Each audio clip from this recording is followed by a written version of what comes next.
It's March 4th, 1966, and another remarkable event is about to be uncovered by Arion, Rebecca, and Olly, the Retrospectors.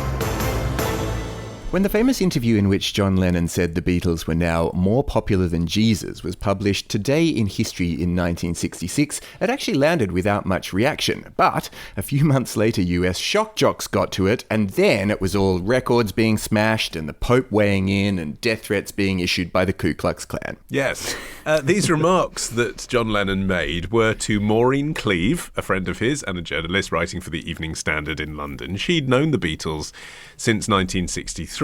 She went to visit them at home individually. They all let their guard down and had a chat. And actually, you know, if you read the article now, the stuff about the death of Christianity is so not the point of the article. There's some really florid writing portraying life as a rock star in the English home counties. This is the sort of thing it says.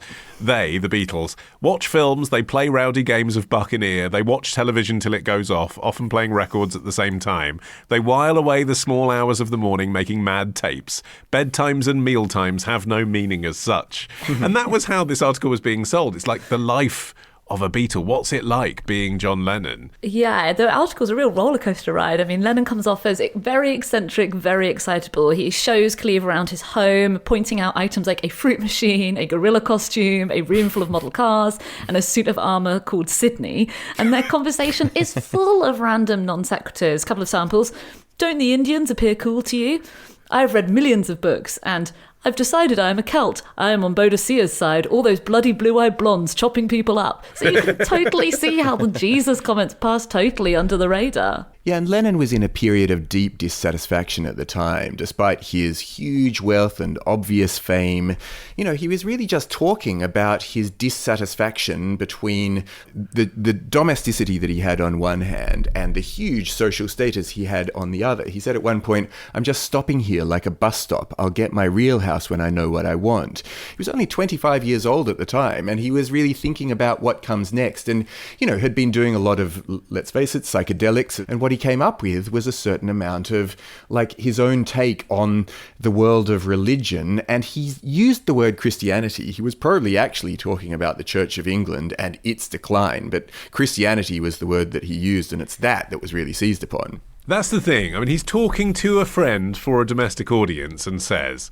Christianity will go. It will vanish and shrink. I needn't argue about that. I'm right and I will be proved right. We're more popular than Jesus now. I don't know which will go first, rock and roll or Christianity. Jesus was all right, but his disciples were thick and ordinary. I mean, by the way, that's a more inflammatory thing. Yeah. that no one picked up on even now. It's twisting it that ruins it for me. Yeah. And it reminds me of how in our episode about Jesus Christ Superstar, we talked about how in the UK, the idea of telling the story of the crucifixion from Judas's point of view had seemed like a perfectly inoffensive intellectual exercise. And then when it went to the United States, even though it was a massive hit, suddenly they were like, oh, people take this really seriously here. Tim Rice foppishly sort of saying, oh, I thought it would be interesting isn't sufficient to justify what we've done.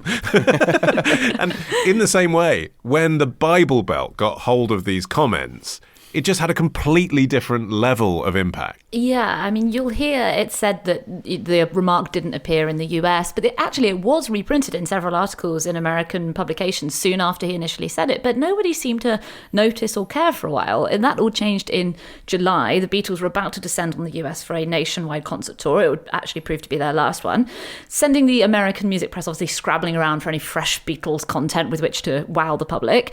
Enter spicy teen zine Datebook, at the time not one of the leading teen magazines, and one that leant a bit on the controversial side. Their July the 29th issue reprinted portions of the interview out of context, and it splashed on the front cover the strapline, I don't know which will go first, rock and roll or Christianity. And astoundingly, when you look at the cover, directly above it was a quote from Paul McCartney in which he called the US a lousy country where anyone black is a dirty N-word.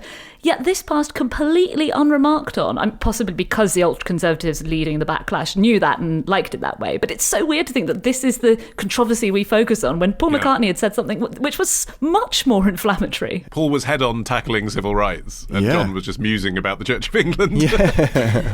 Yeah, so the magazine, when it came out, attracted the attention of Tommy Charles, who was a DJ in Birmingham, Alabama. He worked at WAQY, and he was really a sort of forerunner of today's shock jocks, and he launched his own impromptu Ban the Beatles campaign. And first of all, he refused to play any of the band's music, and then he had this stunt that was really sort of motivated more to promote his radio station rather than because he massively cared about Jesus being potentially defamed by John Lennon, and really started to hammer home this idea that the Beatles weren't worthy of being played and maybe we should all rally against them. Yeah, and maybe we should burn their records. I mean, Right. It strikes me like a YouTuber these days, like just making a video about Meghan Markle because he knows that people are going to click on it, you know? It's just like, the Beatles are the most famous band in the world. All the teenagers in Birmingham, Alabama love the Beatles. They also love Jesus. This is the perfect story to get me some attention, so I'm going to do that. He tried to make it sound like he was stepping in for American values, as if Jesus Christ is somehow exclusive to the United States and a British person is allowed to have an opinion about him. And in an interview with ITN, explained an analogy that it would be as if an American group had attacked the Queen and were questioning the utility of the monarchy, completely ignoring the fact that A, the comments weren't intended for publication in America, and B, Lennon was himself at this stage. He hadn't quite got to the Imagine No Religion stage yet. He was someone who himself was raised as a Christian in a city where Christian denomination is regarded as pretty important. That was the background from which he was making these comments. All of that was ignored. Yeah, and when the word of the furore reached the UK, Lennon was really dismayed. He couldn't even remember saying that, which is understandable when you read the interview. He seems to have rambled pretty much non-stop during the whole of Cleave's visit. But it was also a headache for the Beatles team as well, preparing to go to the US for this tour, because this was a really tense time in the US socially. There were race riots in several cities that summer. Obviously, you had growing youth resistance to the Vietnam War and just sort of general social unrest. And there were genuine fears for the band's safety.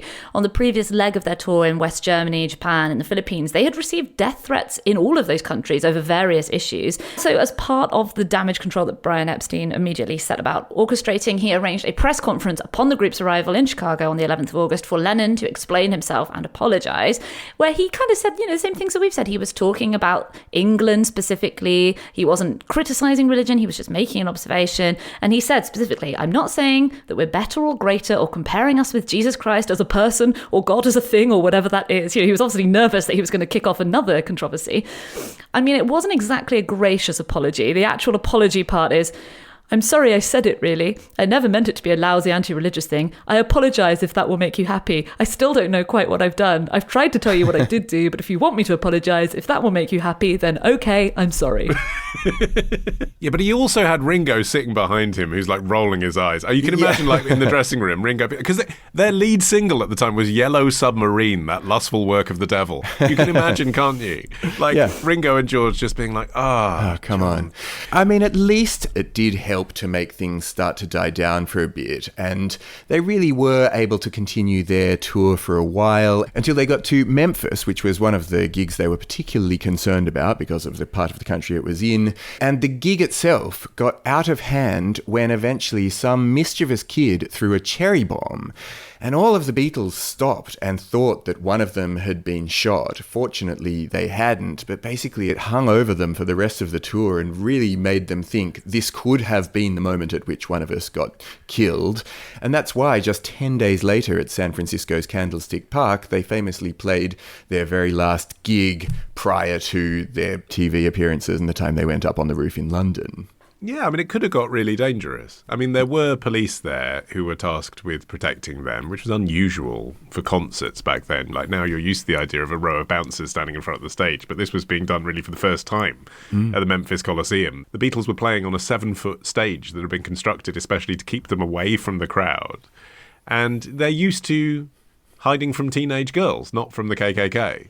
And it is notable as well that it did affect their ticket sales. I mean, considering they were the biggest band in the world, the gig at Memphis Coliseum, the matinee of it anyway, was the only show on their tour which hadn't sold out.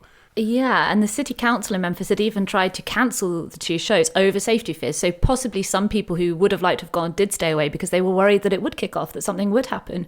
There was a KKK demonstration outside the venue where they apparently nailed a Beatles LP to a crucifix. About 8,000 locals attended a separate anti-Beatles rally in the city. So, the nasty atmosphere wasn't being imagined. There really were a large amount of people in the city who didn't want the Beatles there. Yeah, and the whole business hung over John for the rest of his life. Even after their breakup, the more popular than Jesus line continued to ruffle feathers down the years, and one person who was especially dismayed was Mark David Chapman, who was a young born-again Christian who had idolized the Beatles, but became really upset when he learnt about that John Lennon quote, and his sort of fury then escalated into the full-blown psychotic obsession that ended up leading him to take John Lennon's life. Yeah, it's often presented as a kind of curio, this, in Beatles history. Oh, do you remember when the Beatles were nearly cancelled? But as you say, it had really lasting impact. One of the amusing asides is that when they were designing the front of Sgt. Pepper, John did want Jesus on it, and he was overruled. I think we can assume behind the scenes Ringo put his foot down then. We're much too big for that guy. Subscribe on Apple Podcasts or Patreon to hear bonus material from Arion, Rebecca, and Olly, the Retrospectors.